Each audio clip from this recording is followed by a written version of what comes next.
এক হামজা চৌধুরীর আগমনেই বদলে গেছে বাংলাদেশের ফুটবল। এক সময় আলোচনার বাইরে থাকা ফুটবল এখন মানুষের মুখে মুখে, মিডিয়া হাইপ ও তুঙ্গে, যার কারণে সবার আগ্রহের কেন্দ্রবিন্দু এখন বাংলাদেশের ফুটবল। বিশেষ করে হামজা চৌধুরীর আগমনের পর একে একে যুক্ত হয়েছেন বেশ কয়েকজন প্রবাসী ফুটবলার, যার কারণে বাংলাদেশের ফুটবল নিয়ে ভক্তদের আগ্রহ বেড়েছে। ফুটবলের প্রতি হামজা চৌধুরী কতটা ডেডিকেটেড সেটার প্রমাণও তিনি দিয়েছেন।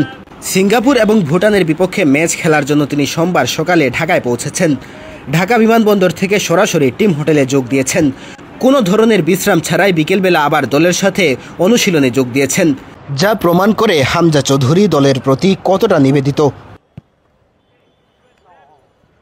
প্রিমিয়ার লিগে খেলা একজন ফুটবলারের ফুটবলের প্রতি এমন নিবেদন নিঃসন্দেহে অন্য সব ফুটবলারের জন্য আদর্শ হয়ে থাকবে। এশিয়ান কাপ বাছাইয়ের গুরুত্বপূর্ণ ম্যাচ